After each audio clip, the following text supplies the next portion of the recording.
رمضان قرب ومفيش وقت للحيرة. تعالي يلا اقولك على شوية تتبيلات للدجاج تتفرز مرة واحدة وتطلعي بيها وصفات مختلفة طول الشهر، وحاجة بسيطة وسريعة وهتخلصك من سؤال اعمل ايه النهاردة، وتطبخي وانت مطمنة وطعمها يكون بيجنن. يلا بينا نبدأ ونسمي الله، وما تنسونيش من دعمكم باللايك والشير. اول حاجة معايا بسم الله ما شاء الله ده كربات الراعي الرسمي لسفرة اول يوم رمضان، ومعايا 3 فرخات احجام مختلفة، ومعايا كمان 5 اوراق مخليين علشان هنتبلهم تتبيلة الحشو بتاع الحمام الكداب. ومعايا برضو تشكيلة تانية كده من البانيه هنشوفها من دلوقتي مع بعض. طبعا جبنا الفراخ والبط وغسلناهم ونقعناهم ونشفناهم وصفناهم وخليناهم فله. هنيجي بقى نحضر التتبيلة بتاعتنا. معايا كيلو لكيلو وربع، كيلو ونص بصل اتوصي كده بالبصل، وبعد كده هنقوم جايبين الكبة بتاعتنا ومقطعين فيها البصل بتاعنا وهنفرمه فيها فرم ناعم. وبعد كده هنيجي بعد ما نطحنه هنقوم نازلين عليه بقى بالبهارات اللي هقولك عليها دلوقتي. بحب دلوقتي اشتري البط بدري لسببين. اول سبب عشان خاطر الفرارجية يهتموا بتنظيفه قبل الزحمة بتاعة الايام قبل رمضان، وتاني حاجة عشان سعره، وهنتكلم دلوقتي مع بعض في الفيديو. خلاص ضربت البصلة، هنزل اجيب بولة وهنزل فيها بالبصل بتاعنا وعليه معلقتين كبار من الملح ومعلقتين من الفلفل الاسود، ومعايا معلقة من الحبهان البودر وعصير ليمونة كبيرة او ليمونتين. بس كده، هي دي التتبيلة بتاعتنا الأساسية في كل حاجة النهاردة هنتبلها. هدعك البصلة مع التوابل الجميلة دي، وبعد كده اجيب بقى البطاية بتاعتنا. زي ما انتوا شايفين ما شاء الله البطاية بعد ما جبتها غسلتها كويس قوي وشلت الكبدة اللي بتبقى في الورك من الظهر من تحت دي. عايزة اعرفكم ان دي ما بتتاكلش، وان دي اساسا دي الكلى بتاع البطة، فمش مستحبة خالص اكلها، بنتخلص منها وبنرميها لان دي بتبقى سبب معانا في الزفارة. هاجي بقى اجيب البصل بتاعنا وادعكه في البطة من جوه ومن بره، واخش بقى معايا بعودين قرنفل وواحدة حبهان سليمة ادخلهم جوه البطاية عشان يشدوا اي ريحة وينكهوا معايا البطاية كويس قوي. هركن البطاية على جنب وهاجي معايا بعد كده باول فرخة. الفرخة دي انا هتبلها تتبيلة ان انا هسلقها، يعني انا هسلقها في شوربة، فهقوم متبليها بالتتبيلة دي. طبعا مفرغة الجلد كده من اللحم عشان خاطر يبقى في مسافة ما بين الجلد واللحم، ادخل التتبيلة الجميلة دي فيها وهدعك الفرخة من جوه ومن بره، واحط التتبيلة بتاعتي ما بين الجلد واللحم عشان الصدر يتشرب منها. وهخش برضو بعودين قرنفل وواحدة حبهان في قلب الفرخة من جوه علشان يخلولي ريحتها جميلة ويشدوا اي ريحة زفارة فيها. هنحط الفرخة في العلبة وهنركنها على جنب. هنيجي بقى لتاني فرخة معايا. الفرخة معانا النهاردة دي انا هشويها شوي في الشواية، يعني في الفرن، هحطها في شبكة وهشويها تحت الشواية. اهم حاجة ان انت تنظمي الوجبات وتكوني انت عارفة عايزة ايه. فتحتها من الظهر زي ما انتوا شايفين وضغطت عليها عشان افرد الصدر. هاجي بقى التتبيلة اللي متبقية معايا اللي هي البصل بالتوابل، هضيف عليهم طماطمتين مبشورين ومعلقة كبيرة من بهارات الدجاج وكمان معلقة صغيرة من الملح، لان الطماطم مسكرة فهتقلل نسبة الملح في التتبيلة شوية، فانا زودت لها نسبة ملح وشوية توابل فراخ. هاجي بقى اقوم رافعه الجلد كده وهقوم مديها الفرخه بالسكينه نغزات، اديها نغزات افتحها، واقوم مدخله التتبيله دي في الفتحات، واقوم حاطه تتبيله تاني وفي الظهر برضو من ورا هقوم حاشيها تتبيله كده. ادعكي الفرخه كده واعملي لها مساج بالتتبيله الجميله دي. وبكده خلاص دي الفرخه دي اتبلت معانا كمان. هنحطها في العلبه بتاعتها وهنركنها على جنب. قولولي بقى في اسهل من كده؟ لو وصلتوا معايا لغايه هنا اكتبولي تمام يا ام جودي احنا معاكي. وبس كده، دي كانت تتبيلتنا لشوي فرخه في الفرن تحت الشوايه. هنيجي بقى للاوراق المخليه، بتبلهم بالتتبيله الجميله دي برضو، وساعه ما باجي اطلعهم واعملهم احشيهم بقوم شايله التتبيله دي منهم خلاص، عشان خاطر يبقى في مكان للرز اللي انا هحشيه. وكمان هيكون بقى اللحم بتاع الفراخ تشرب من التتبيله خلاص، فانا مش محتاجاه.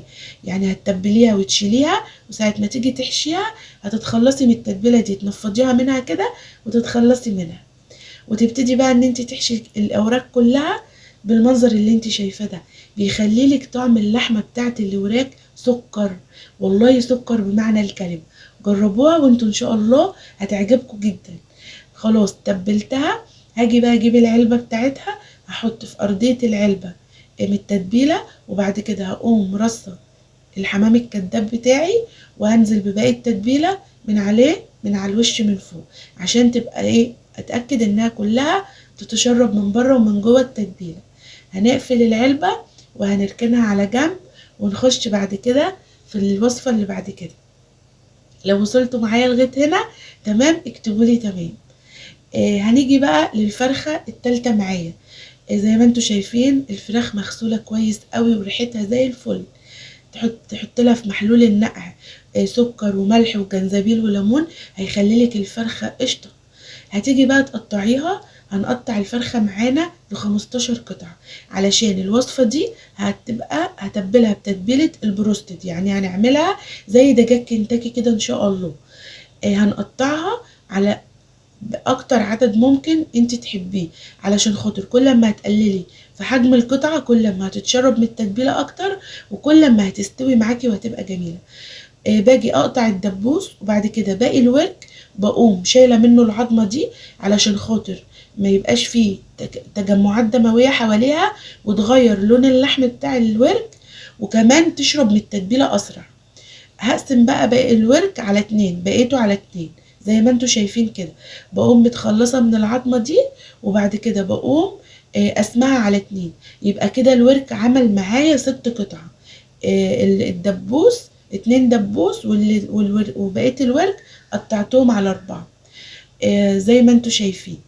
هاجي بقى للصدر معايا، هقوم مقطعه الجناح، باخد معاه حته من الصدر كده زي ما انتوا شايفين، والجناح التاني كذلك. الولاد بتحب الاكله دي جدا، بتطلعيها بتحطيها في الدقيق، وبعد كده بتقليها في الزيت، بتبقى زي دجاج كنتاكي بالظبط. بتعملي جنبيها طبق رز بسمتي، وبتبقى وصفه تحفه. ان شاء الله لما اجي اطبخ الوصفات دي هعملها معاكم باذن الله في رمضان، ان عشنا وكان لنا عمر. كل سنه وانتم طيبين. الصدر برضو، باقي الصدر هقطعه على 3 أو 4 كده جزل كده، زي ما انتوا شايفين شرائح كده. سهله وبسيطه. انا قطعت الفرخه قدامكم، ولو انت مش هتقدري ان انت او ما عندكيش امكانيه انت تقطعيها، ممكن تخلي الفرارجي هو يقطعها لك. قولوا له انا عايزاك تقطع لي الوركه على كذا والصدر على كذا. خلاص قطعتها. هاجي بقى احضر التتبيله معايا كوبايه من الميه، عليها معلقه من الفلفل الاسود، ومعلقه كده حلوه من الملح، ومعايا معلقه كبيره من الشطه الحراقه. وما تقلقوش مش هتبقى حراقه ولا حاجه، بس هي بتديها طعم جميل. وهنزل كمان بمعلقه صغيره من البابريكا، ومعايا معلقه صغيره من الثوم البودر ومن البصل البودر، ومعايا معلقه كبيره من توابل الفراخ. وهنزل كمان بمعلقه كبيره من الخل او ليمون اللي الامكن عندك. وتقلبي بقى التتبيله الجميله دي لغايه ما التوابل كلها تدوب. هتعصري الليمونه بتاعتك، عشان الليمونه دي بتدي الفراخ طعم حلو، تخلي انسجه الفراخ دايبه كده وجميله معاكي. هتحطيها بقى في التتبيله، وبعد كده تقومي رصاها في العلبه وعلى الفريزر.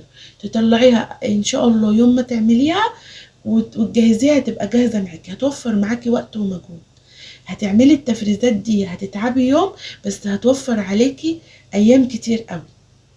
هاجي بعد كده احضر معايا تتبيله الشيش.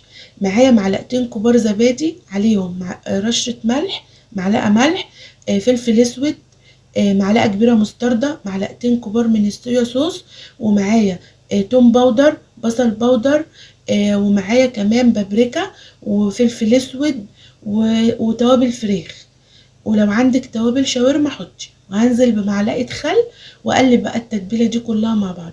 بتديكي شيش مشوي تحفه، ولا اللي جايباه من بره. جبت نص كيلو صدور دجاج سليمة وقطعتها كده لمكعبات بالمنظر اللي انتوا شايفينه ده، عشان لما نيجي نشكها في السيخ تبقى جاهزة معايا.